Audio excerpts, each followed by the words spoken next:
안녕하십니까. 오늘은 미국 조경의 아버지 프레드릭 로우 옴스테드에 대해 알아보는 시간을 가지도록 하겠습니다. 프레드릭 옴스테드는 1822년 4월 22일 미국 코네티컷주의 하트퍼드에서 태어났습니다.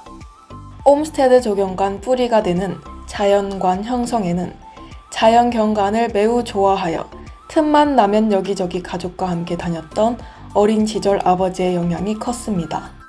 옴스테드는 16세가 되던 해에 필립스 아카데미를 졸업한 후 예일 대학 진학을 준비했으나 개운나무 중독으로 시력이 약화되어 진학을 포기함으로 인해 체계적인 고등교육을 받지 못했으나 열정적인 독서와 청강으로 이론을 익히고 글쓰기를 통해 내실을 다졌습니다.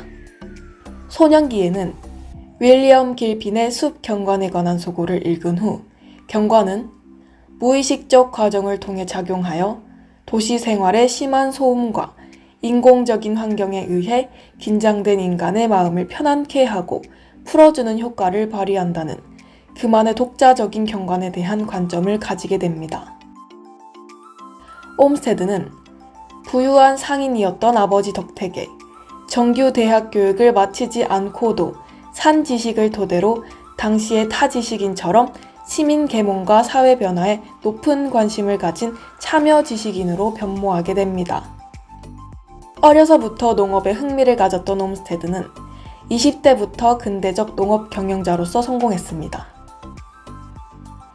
여행가이기도 했던 옴스테드는 27살이 되던 해 형과 친구와 함께 영국 여행을 하였고 영국의 버크네드 파크를 방문한 뒤 쓴 여행 견문록, 미국 농부의 영국 견문기는 그가 센트럴 파크에 관여할 수 있게 된 결정적인 계기가 되었습니다. 그리고 이 여행은 옴스테드에게 두 가지의 큰 의미를 부여하였는데요. 하나는 그가 풍경식 정원과 공원에 흥미를 가지게 된 것이고 또 하나는 노예 문제가 가진 비인도적인 면에 대하여 심각하게 고민하기 시작하였다는 것입니다. 이 두 가지는 후에 그가 조경가로서 큰 활약을 하는 데 있어 커다란 계기가 되었습니다. 영국에서 귀국 후 그는 신문사의 기자가 되어 미국 남부 지방의 흑인 노예 문제를 취재하였습니다. 옴스테드의 노예 문제에 관한 기사는 많은 사람들 사이에서 화제가 되었으며 문필가로서의 위치를 확고히 하였습니다.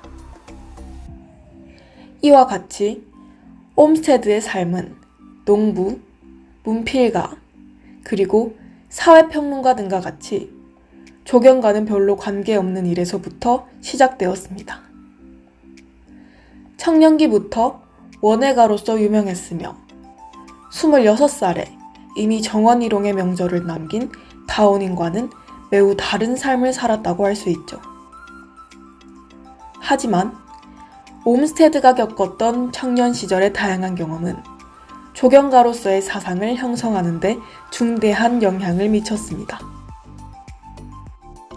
조경진에 따르면 옴스테드는 19세기 당시 도시는 악이며 자연은 지고의 존재로 선을 상징하는 것이라는 사상을 가진 초월주의자 그룹의 선두주자였던 소로우와 에머슨 등의 자연관으로부터 공원에 관한 사상에 영향을 받았습니다. 따라서 옴스테드는 도시의 자연인 공원의 도입은 곧 선으로서 불안과 공포로 가득한 대도시에서 인간성을 회복하기 위한 한 방편으로 생각했습니다. 옴스테드의 또 다른 공원에 관한 생각은 도시공원을 사회 문제를 해결하는 건강한 레크리에이션의 장소로 제공하는 것이었습니다.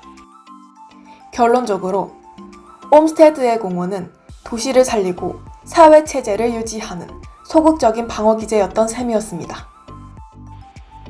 그럼 다음으로 옴스테드의 센트럴 파크를 살펴보겠습니다. 센트럴 파크는 전 세계 모든 인종과 국가, 그리고 국가 숫자보다 더 많은 음식이 존재하고 온갖 문화가 뒤섞여 있는 세계 최대의 도시 뉴욕 맨하탄의 중심부에 위치하여 뉴요커의 휴식 공간으로 사랑받고 있으며 미 전역을 통틀어 가장 많은 사람이 찾는 공원으로 연간 3,700만 명의 관광객이 찾는 세계 최대의 도심공원으로 뉴요커뿐만 아니라 전 세계 사람들이 찾는 관광 명소입니다. 센트럴파크는 영국의 낭만적인 풍경 양식을 따랐을 뿐이지 원래는 뉴욕의 도시 문제를 해결하기 위한 잘 준비된 도시계획의 산물이었다는 주장도 있습니다.